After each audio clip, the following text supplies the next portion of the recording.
Hey, what's up, folks? It's Vernon. It's Wednesday night. A lot going on. Viewpoints tonight. I'm glad you guys could join us. Those of you who are joining us on our various pages, various sites. Glad that we're putting this on my personal site tonight, just to see what folks got to say. You can comment, talk to me tonight. But yeah, a lot going on, and a lot to say. Um, yeah, man. Just reading the stuff about the NBA. No games tonight, ladies and gentlemen.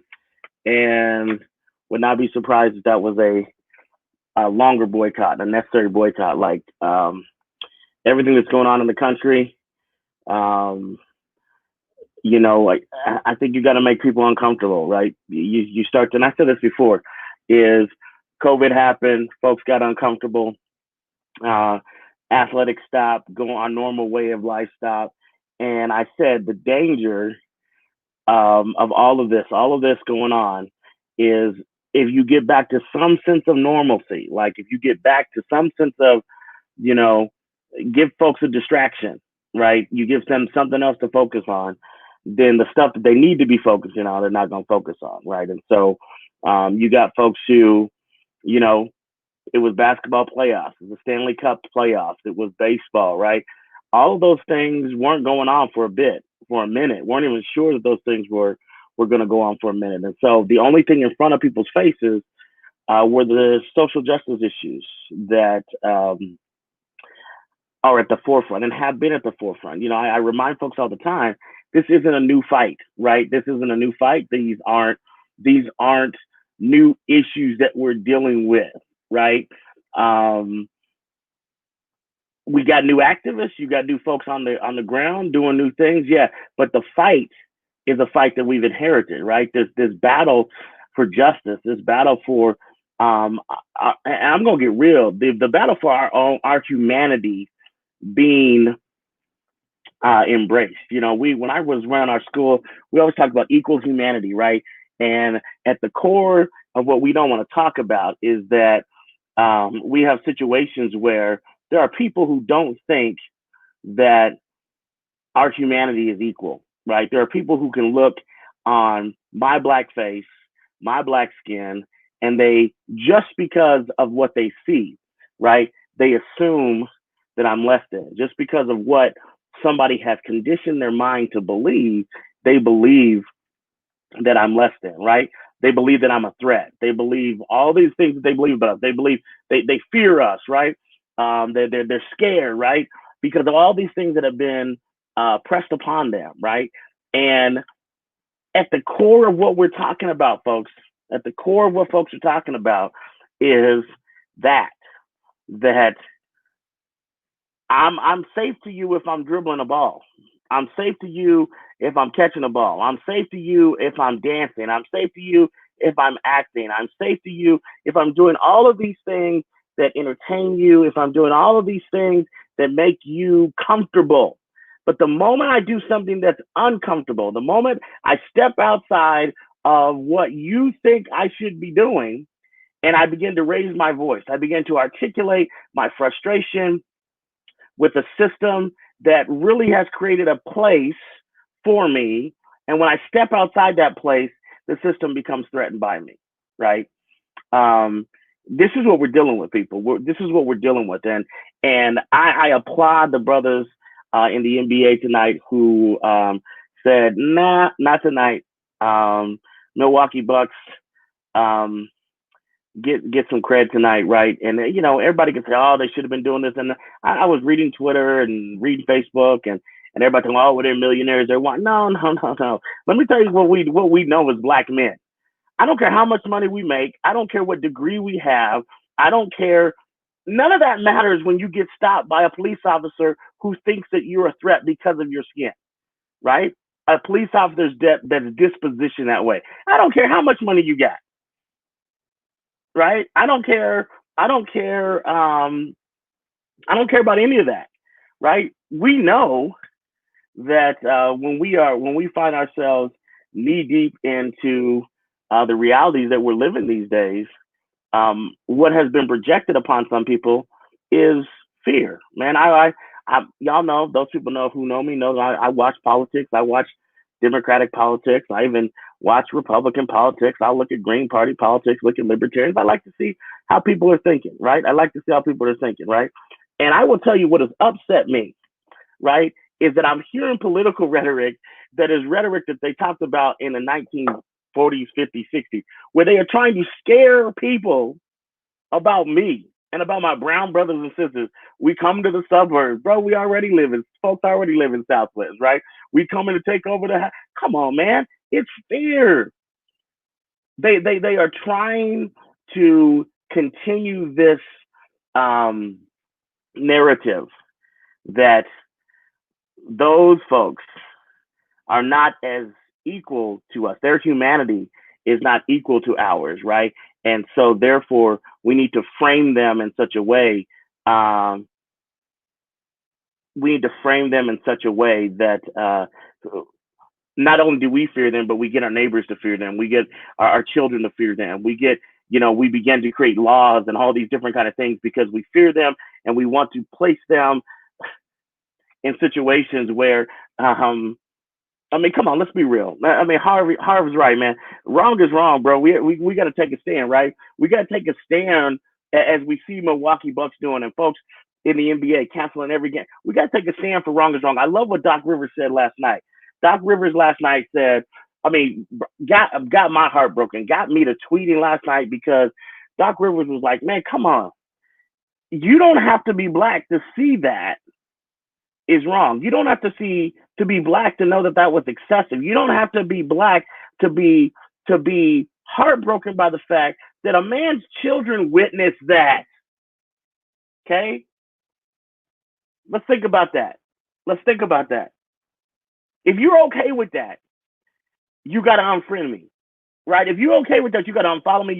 If you're okay with that, then we got a whole nother conversation to have. The reality, like what Doc Rivers was saying, is that we have got to own that stuff is never okay. Never. Right? And we've seen too much of it. It's been allowed, right? Today in my Bible study group, we were talking about allowable and what is a perfect, what is approved, allowable and approved, right? We've been allowing a lot of things in the culture. We've been allowing a lot of things in the culture that people need to stand up for and stand against, right? And how we stand against those things has got to be strategic. How we stand against those things has got to be not just to make noise. I appreciated the Milwaukee Bucks. I listened to their statement. They came out as a team. They said, look, here's our statement for the moment. Here's how we're feeling for the moment. They said, here are some action items that we are looking for from the state legislature in Wisconsin, right? They came out and said, we were emotional. We were upset, right? We felt like, we wanted to do something, and we had to take our emotions and we had to marry those emotions with some logical strategy and say, how can we get something done, right? So these brothers said, here's the things we want to do. And they laid that out. You should go and hear their statement. They laid that out, right? Because they understand that it does us no good to tear down if we don't have a plan to build up something different, right? It does us no good to continue to say, hey, the plantation is no good, but we have no plan for something else that is good for the people, right? So we've got to have both an anger about current reality, but we also have to have a plan for desired reality, right? This is what I do professionally. I'll get to spend time with people talking about current reality, desired reality, the tensions in between, how you move from here to there, and all of that, right? It's not enough just to know that today sucks, right? It's not enough to know that I don't like where this is, right? That's not enough, okay? Because we can all rock there. This, as a black man, as a father with black children who I've got to continue to have the talk with, who I've got to continue to worry about as they are in a different state, going to college, or they're a young man going to all of those things. I'm saying it's not enough for me just to be agitated about current reality. It's not enough for me to be there and say this sucks, because I'm telling you it sucks, right? I told some of my Christian friends today that I had to holler with early this morning. I said, not only do it sucks, but those of you who profess faith and see no problem with it, that sucks even more, right? And so I'm going here with okay, current reality, got it. They're killing us. Uh, they're mass incarcerations, right? We are living in communities where they know that our schools are not where they need to be. That's by design neglect, right? We see all of these things that are happening that are not by accident, right? They are not by accident. That's current reality. And current reality will have you crying. Current reality will have you broken. Current reality will have you upset. So we can't stay in current reality, right?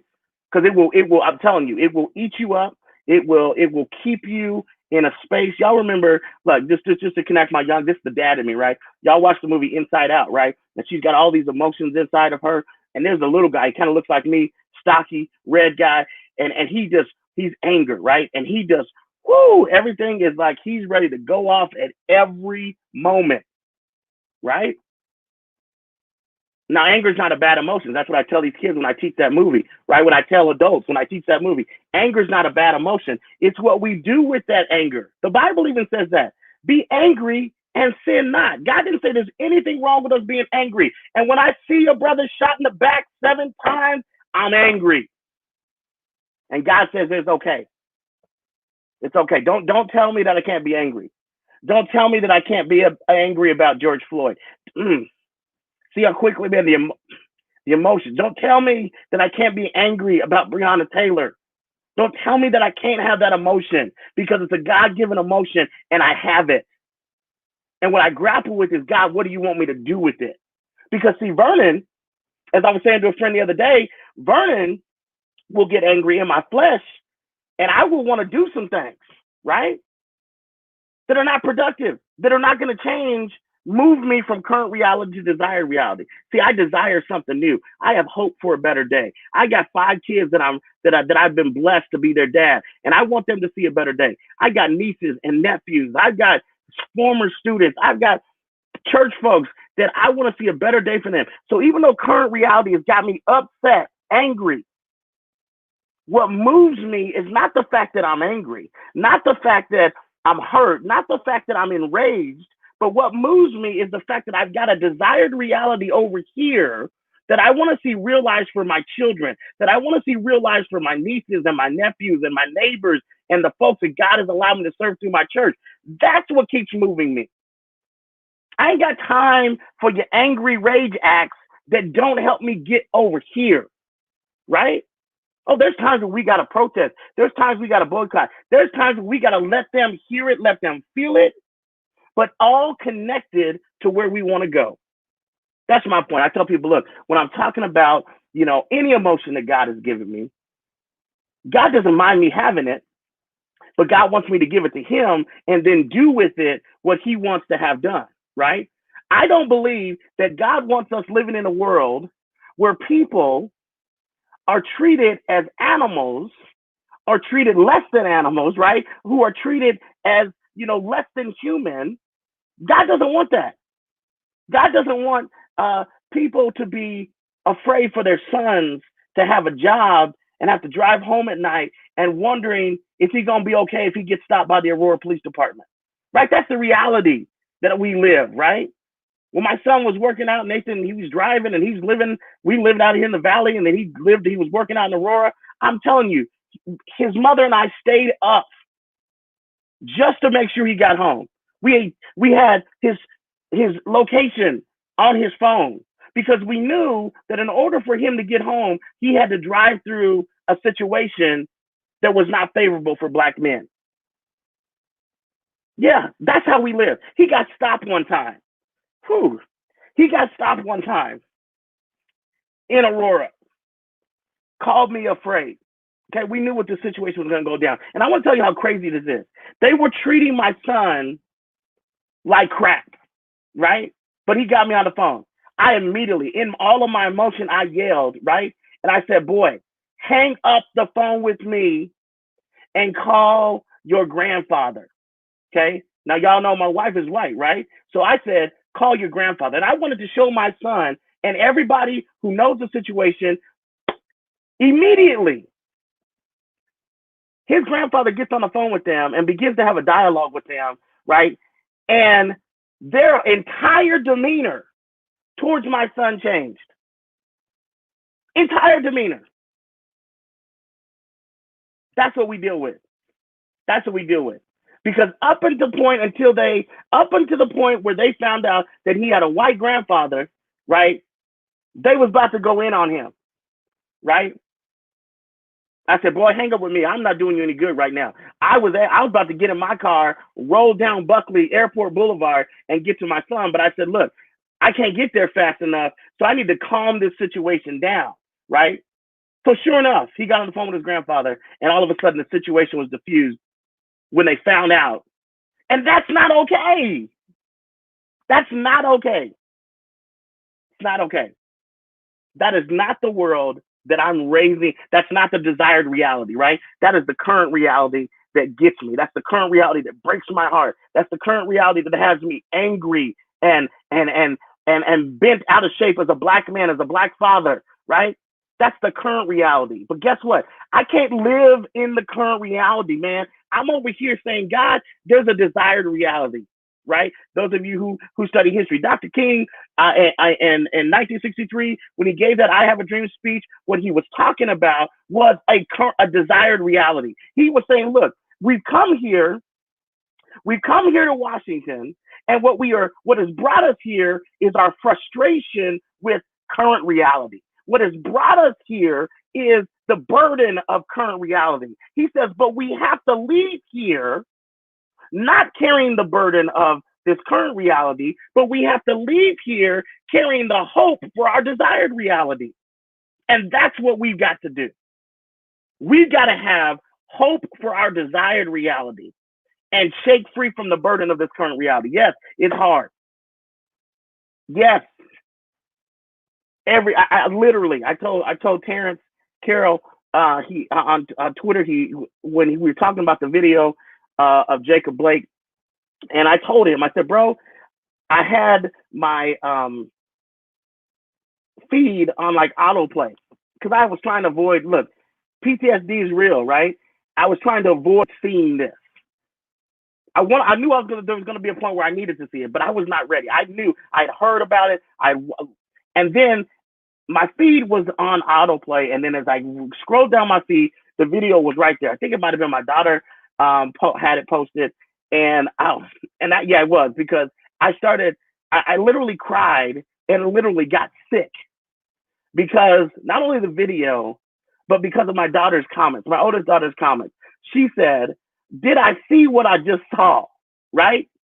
Here she is in her 20s, and she's saying, "Did I see what I just saw?" And it broke my heart, right? It broke my heart. And I literally wept and I literally got sick. That's what I feel about the current reality. Most of the people that I know are sick, tired, angry because of current reality.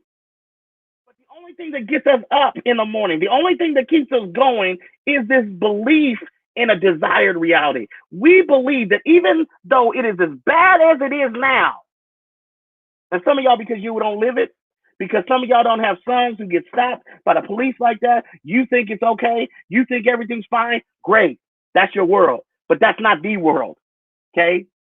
The realities that we living are real, and because you don't live them, don't make them less real, okay? So here we are in our current reality. Here we are, still treated as less than human, still treated as threats if we walk down the street, if we jog, if we, happen to get on the elevator with you. Still seen as threats, right? My God, right? That's how we're seen. That's how we live. We are constantly on edge, right?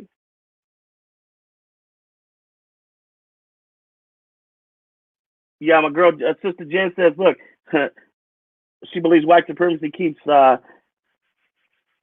Black, indigenous, people of color in perpetual PTSD and trauma to keep folks from being able to see and demand desired state. Yeah, let me tell you what it is. We are in a perpetual state. I agree, a perpetual state of PTSD, right? Constantly, because they're trying to break us. They're trying to break our will for desired reality. That's a home run, Jen. Right? They're trying to break our will. They figure like, look, let's get historical. Okay, they did not beat the slaves in private. Okay, they didn't do it in private, because the point of them beating slaves was not just for the individual slave, but they needed to send a message, right? They needed to send a message of dominance and supremacy to all the other slaves. You better not try to rebel. You better not step out of place, right? It's not just how they treated then, but you look at how they treat people, today in jobs, and how they let people go. And come on, man. It's all to just what it is to keep us in this perpetual state of PTSD. But let me tell you something that I know about us. And by us, I mean Black folks. Okay. I've been to too many Bible studies, too many prayer meetings. I've been at too many folks who've had PTSD, but greater than their PTSD is their God, right? And so they think they can break us, right? They think they can break us, but they don't understand that we have a strength that has sustained us, that sustains us and keeps pushing us and keeps us believing that even though you mean evil against us, God will turn it for good. I told somebody the other day, I said, you better be grateful. You better be grateful that I know Jesus. You better be grateful that I know that God has my heart and that ultimately he orders my steps and that he causes all things to work together for my good. Because if we did not have that, let me tell you, right? And we can get into all the discussions about that, but that's the real talk. What I'm saying is that I got this desired reality, right? I've got this desired reality that keeps me moving. I got a daughter, Brooklyn. I got a daughter, Lily. I got a daughter, Savannah. I got a son, Nathan. I got a son, Caleb, right? Those 5 people keep me moving every day. My younger cousins, love them to death. They done all started to have kids, right? And so now I'm in love with their kids, and I see the future that I want for them and that I want for their kids, right? Some of my former students are having kids, and I see the future that I want for them. And I say, I got to keep pushing. I got to keep trying. And look, and we move strategically. Like I told her brother, I said, look, you ain't got to see everything I do. As a matter of fact, it's better if you don't.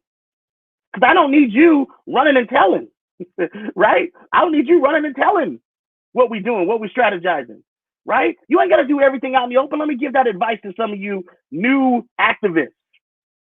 Ain't everything got to be on TV, right?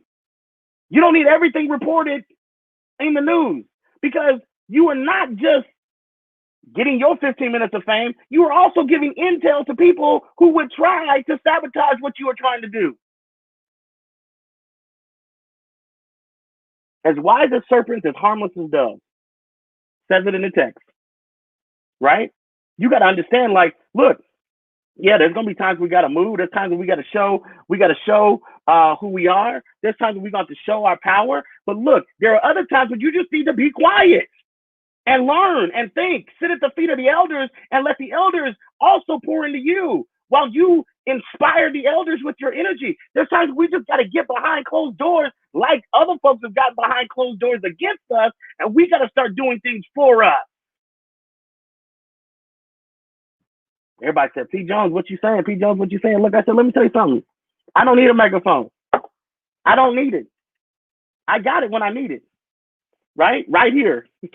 I got it when I need it, when I speak into the lives of my 5 kids. I got it when I need it, when my nieces and my nephews call me, right? I got it when I need it, when former students who are now raising kids call me and ask me, P. Jones, what do I do with this? What, right?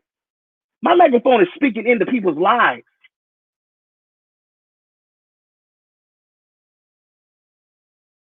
As John L. just said, Pastor John L. just said in the chat, look, there's a time to be silent, right? There's a time to be silent, but guess what? There's also time to be loud, right? And I love that, John, because there's a time to be silent, right? there's also there's a time where you shouldn't be talking to certain people, right? Now, me and Jonell, I call Pastor Jonell all the time. I'll call him and say, hey, bro, we need to pray. We need to rap about this. Boom. Because I know he's not to sabotage me, right? Got on the phone with one of my sisters this morning and a brother this morning and talked with them, and boom, everything was wide open. So everybody don't know about those conversations. Everybody don't know how we moving, right? Quit telling everybody your moves, right? Y'all, as my brother Phil would say, this ain't checkers, it's chess. And you out there telling your moves. And if you're telling your moves, guess what? You're giving the adversary, you're giving the people, you're giving the folks who have set themselves against you too much intel, right? And look, I'm telling you this. Somebody said, "How am I feeling?" I'm angry. I'm not gonna sugarcoat that. I'm angry, right? I'm angry. I'm literally at the point of rage. I'm a father who's protective of his children. I'm an uncle protective of my nieces and nephews. I am a community member protective of my neighbors and their kids.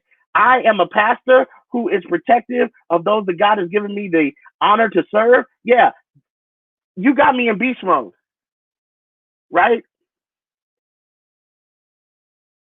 And it's everything that we're seeing, the violence that we're seeing, right? The mediocrity that we see in our schools, these injustices, these inequities that are still going on in our schools, right? Where we got folks still looking out for themselves, right? Ain't nobody, you got folks, they ain't worried about everybody, they worried about theirs.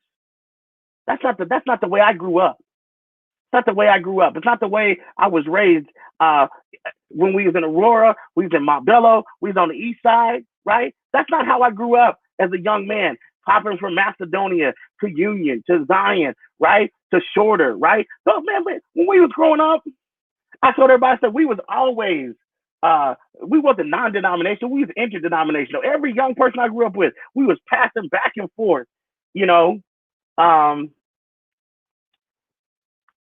every church, to every youth group, right? Because we were community, right? We were community. And that's what we got to get back to. We got to get out of these, what I call status quo survival silos, right? Where you're just trying to survive. And so, you know what it is? I mean, it's biological, right? Flight or fight, right? We do these things when we're pressed, right? We got Marquita, Marquita grew up when she knows how it was. We grew up, we was family. Okay, we was family across Park Hill, East Side, Bellside, Aurora. Man, we was family, right? And so what has happened is we've been pushed into silos. We've been pushed into competing rather than collaborating as a healthy collective. We bought into Pharaoh's game, right? You want to stay biblical because I know this is streaming on our church site, right? We bought into Pharaoh's game.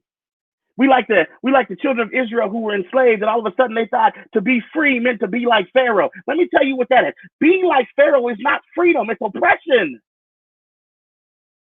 But that's what we've been convinced, is that in order for us to be free, we must have to live the way Pharaoh wants us to live. I know you get in that class, you better get an A, or hope you're getting a grade, hope you get an A, man. I love you too, man. But like I said, man, you stay up, keep encouraging people, man. Keep telling folks the truth, man, and keep pushing people back to being that healthy collective where we look out for each other, right?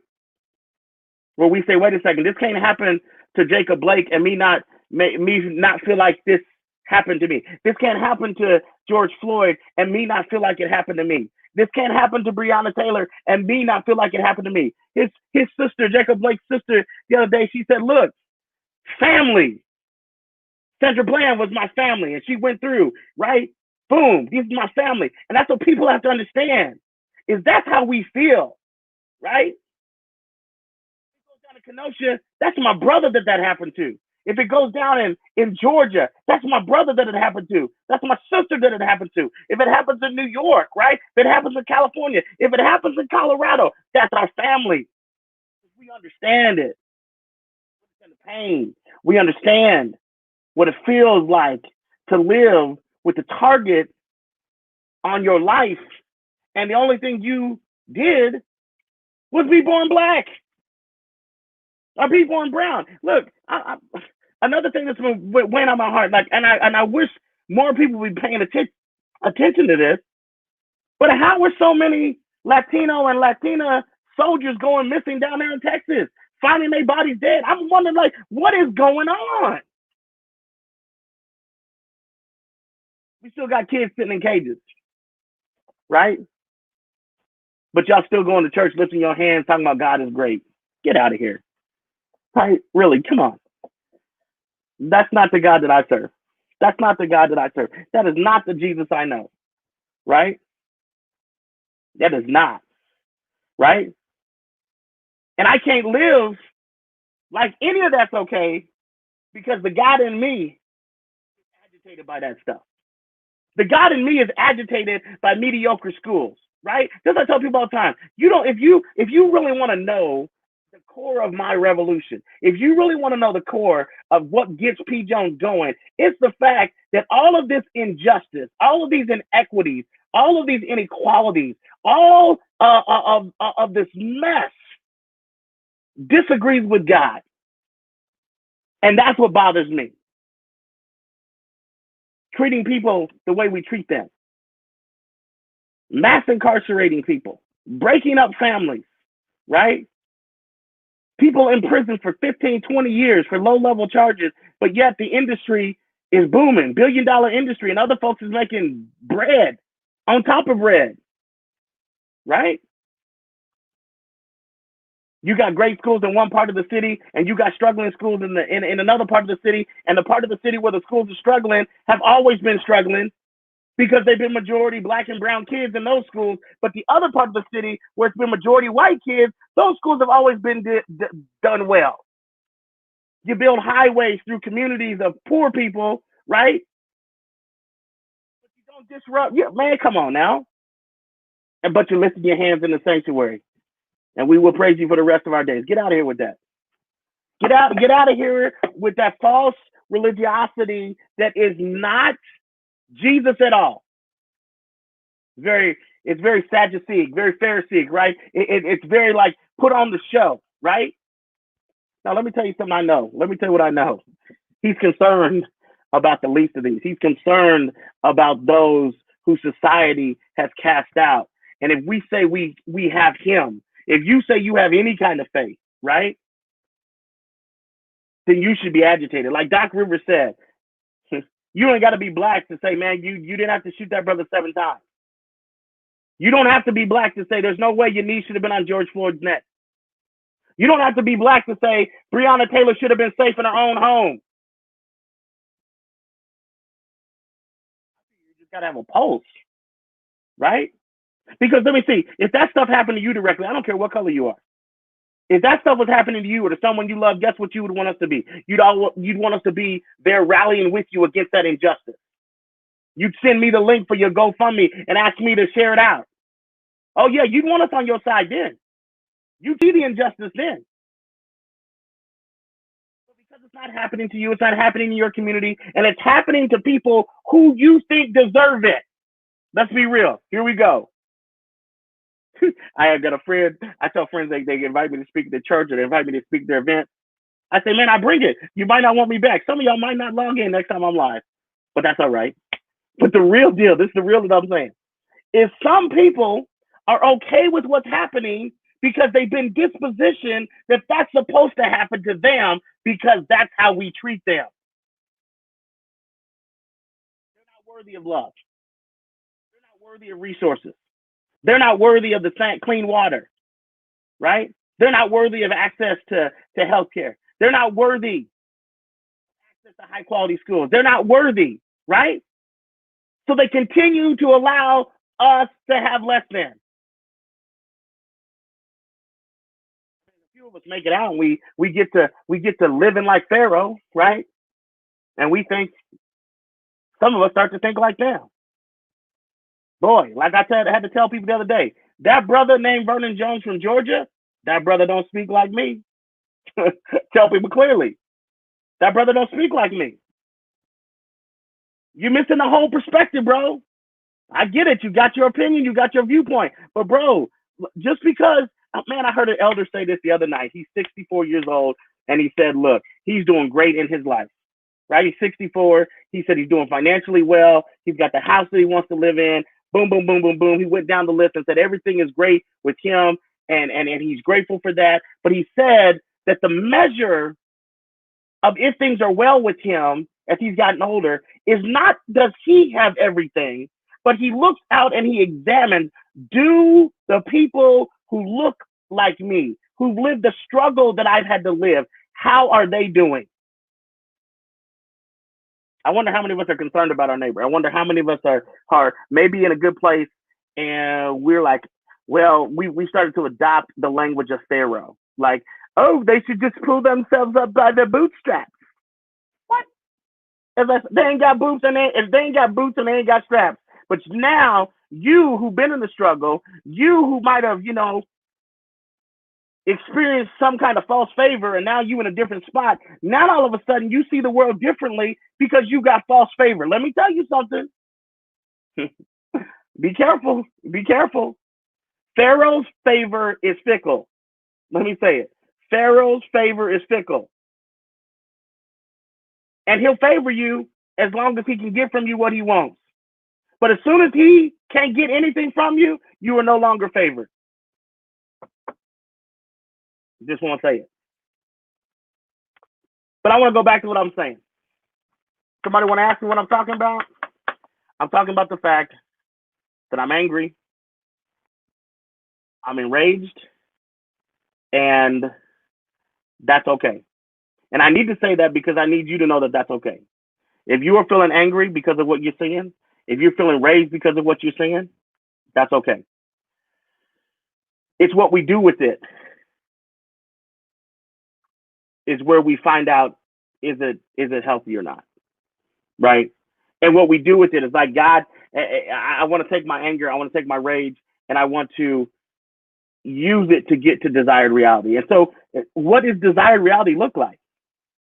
Right? I was driving my son Caleb to work, and I try anytime I have an opportunity to talk with him or talk with my kids one-on-one, I want to talk to them about desired reality. I want to understand where they want to be, what they want to be doing, right? And when we have conversations about desired reality, then we back up and I say, okay, bro, I hear what you want to do. I hear where you want to go. Here are the things that are happening in current reality that are in the way.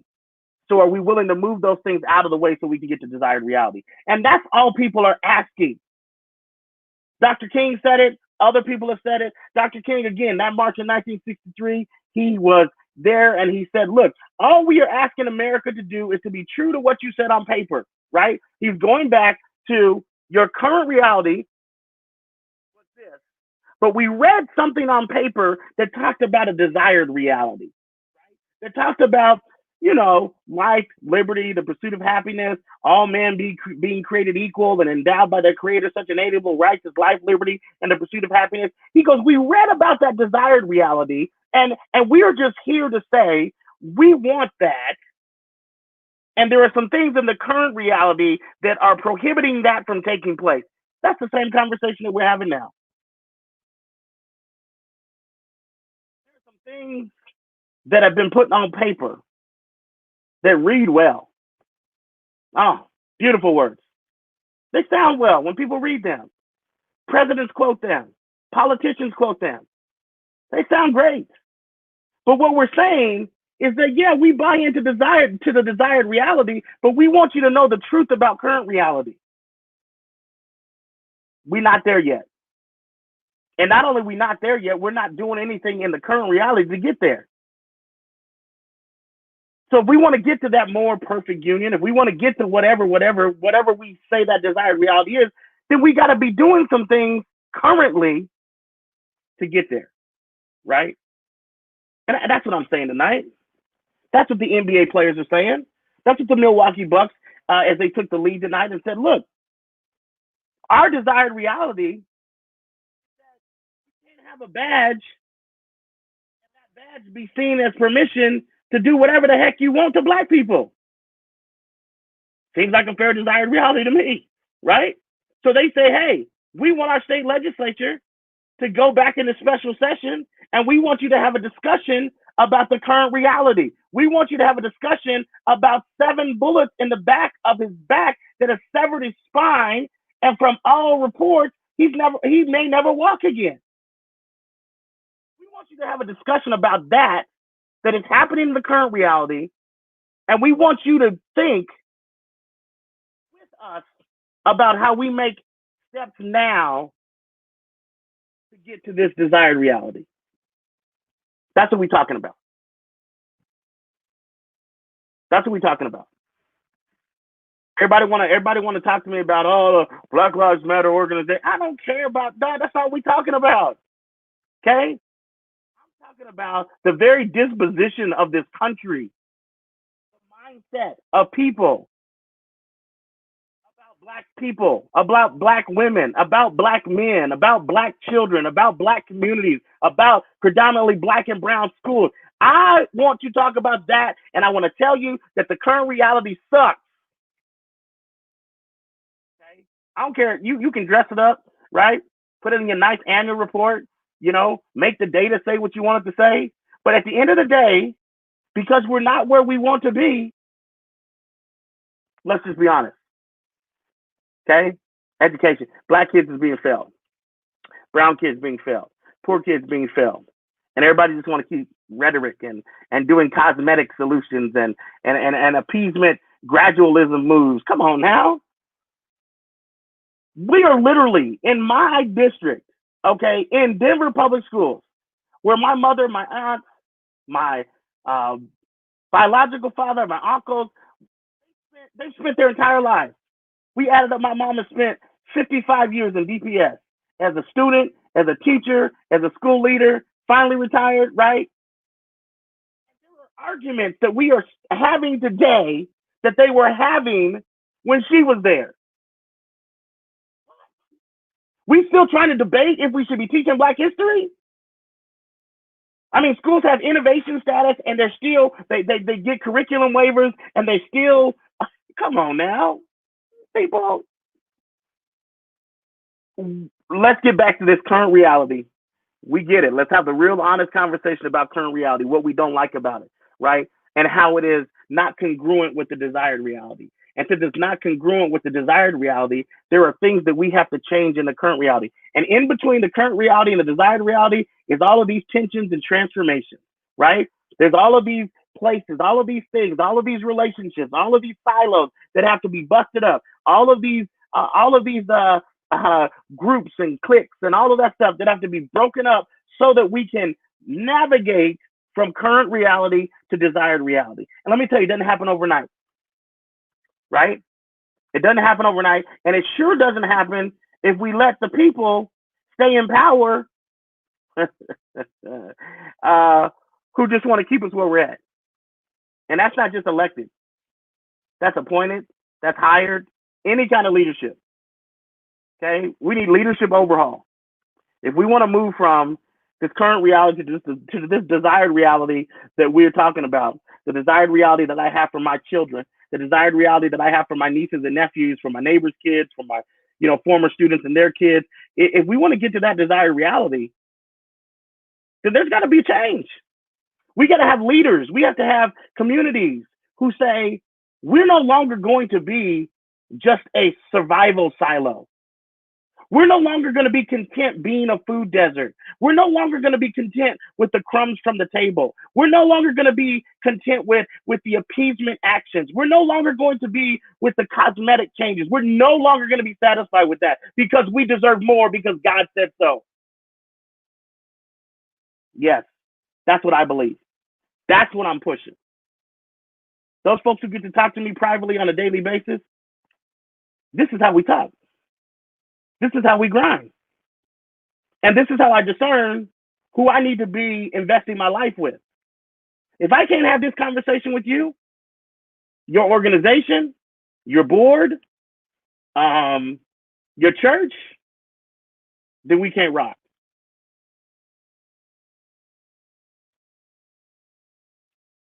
Louis Ray, dude, look, that's what I look. I'm telling you, I can't take credit for the desired reality, right? It's a training when I was in my when I was in a school leadership fellowship. It's something that we learned about. It's something that stuck with me. But I just believe it, and it's not just in that school leadership fellowship that I learned it, but it was in life that I learned that. Like, when I talk about the life that I had, the life that I wanted to have, I had to talk to God about that and say, God, here's the reality. Here's my current reality. This is where I'm at. And I had to hear the question, is that where you want to be?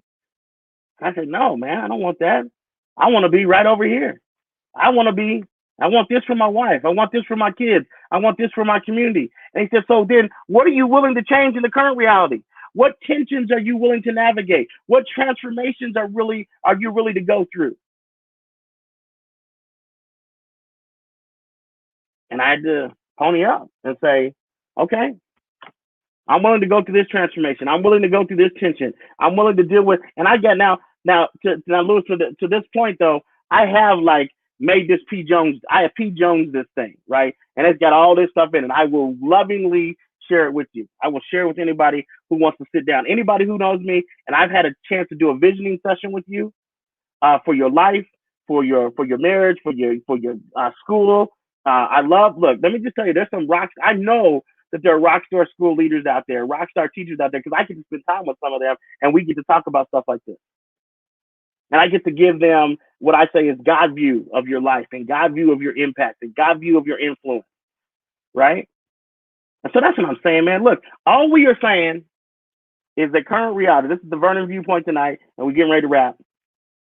All we're saying is that current reality is not congruent with our desired reality, right? Now, in order for you to know that it's not congruent, you got to know what your desired reality is, right? If you don't know what your desired reality is, be careful, because you may start to embrace current reality as desired reality. And you may become okay and complacent and apathetic because no one has ever spoken into your life and said, do you know that there's more? When I worked at Manual High School, right, part of what we were doing there was we had young people who had never seen anything outside the context that they had been forced into, the design neglect, right? And so I remember going around to the neighborhood associations and telling them, look, I believe that we need to expand vision by expanding awareness, and I need y'all to trust us to be able to do this, to expand these visions of these kids. We can't just say college. We got to let them see college. We can't just say, oh, civil rights movement. We got to let them see the civil rights movement. We got to expand what they see so it expands what they dream. Boy, let me tell you, the system doesn't like that. System doesn't like that, because now all of a sudden you're getting these kids who the system, by design neglect, does not want them to think bigger than the situation that the system has put them in. They don't want them thinking larger than the East Side. And hear what I'm saying. That doesn't mean leave the East Side, right?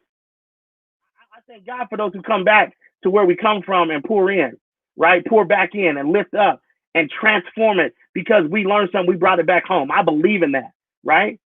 I'm talking about those people who want to keep you paralyzed in a space and tell you that that's all that's there. Right? I had a kid who, I'm not going to tell you, but he lived off of Lafayette and I'll say a 30th and something, right? Now, those of you who know the area know how close that is to the Denver Zoo. This kid came to me, was 15 years old, right? 15 years old. He was acting up one time in the school, and I said, bro, come on, we're going for a walk. And we walked to the Denver Zoo from Manual High School. And when we got to the zoo, he said, I didn't know this was so close to my house. I showed him where the Nature Museum of Science was. I didn't know this was so close to my house. We walked past the old City Park golf course, right? I didn't know this was so close to my house, right? I know, bro, because the system didn't want you to. The system was designed to neglect you and make you think that the only thing available to you is what it shows you. But I tell you, the reason why why I'm so passionate about my time when I was a man, God put me there. God put me there because he said, Vernon, there's some young people who the system wants to neglect by design, and I need you to go in there and bust that thing up. And guess what I did? And I still try to do every day is bust that thing up. So young people can understand their parents can understand, their communities can understand that the current reality is not where we stay stuck. We dream, we believe, we co-create. And then after we dream, we believe, we co-create, we back right back up to current reality, and we look at the tensions, right? We look at the transformations, we create timelines, we create tasks, all of this kind of stuff because we getting somewhere. And that's what I'm talking about. Young activists. That's what I'm talking about. Okay? I want to rock with you, but I want to rock with you for desired reality, right? I'm with you. I'm pissed, upset about current reality. I'm enraged about it, right? As I told my partner the other day, I said, bro, look, I get it. I know leadership in our community that people keep dogging out. Black men who are leading our city. I know they get it too. I know the difficulty of their navigation. Now, we don't agree 100% on things. Let me be real about that. But I know that they get it. I know that they understand that here is not a good enough place. And we got to move from here to there, and we got to do it together. So look, that's my viewpoint tonight. I hope it blessed you. I hope you'll share it. If you want to connect, please do so. Inbox me, message me. But that's where we move it. We believe that there's a current reality that we are right now not satisfied with, that is not congruent with the desired reality that we want. We affirm in this moment that it's okay for us to be angry. It's okay for us to be mad, but we've got to do something productive with that anger, with that rage. We got to do something with it that is congruent with the fact that we want to get somewhere, okay? That we want a better reality, right? Find out those names that you want a better reality for, right? Be it a niece, be it a nephew, be it a neighbor, right? Find out who it is. Mine was Brooklyn, second grade. Mine is Lily, freshman in high school. Mine's Caleb, senior in high school. Mine is Savannah, senior in college. Mine is Nathan, junior in college. And every day I get up and God gives me breath, I keep pushing, I keep pressing, because the desired reality that I want from them is worth every bit of breath, every bit of energy that God has given me. So we got no quit in us, because we believe in that better day. So look, that's the Viewpoint. Hope you join us next Wednesday. We love you. God bless you. I always close out in prayer. So let me do that. God, thank you for my family, my friends. Thank you for the anger that's in our hearts, the hurt that's in our hearts. And I thank you that there's nothing wrong with that anger. There's nothing wrong with that. But we give it to you because we need to know what to do with it. We need to know what to do with it so we can get closer to that desired reality. Give us wisdom. Break us from those silos that we're just surviving in. Break us from those status quo silos that would keep us in these same insane cycles, only to tell this story 20 years from now as our children are battling the same battles. That is not sufficient. That is not okay. That is not the desired reality that we want. So God, give us courage. Like the Milwaukee Bucks, to do things that we've never done, to take stands that we've never taken. To give ourselves to this moment, to create a reality that is congruent with you, congruent with the things that we have said as a country that we want to be true for all people. Help us. Help us see the joy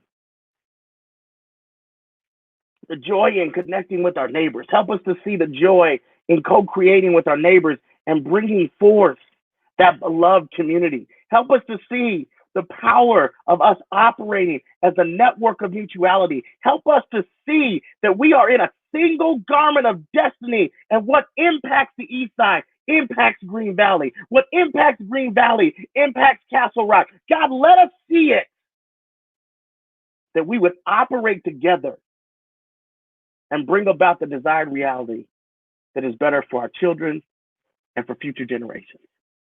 Thank you for this tonight. Bless every household that hears this. Bless every household right now who's got to deal with some tensions and some transformations and need to have some talks, right? Need to set some tasks. All those T's in there that you know, God, are in the middle of this whole formula. Bless them as they courageously move forward because we believe in a better day. I love you. And I give this prayer in the name of the one who saved my soul, Jesus Christ. Amen. All right, y'all. I love you. Be well. Take care of one another. And we'll see you next week.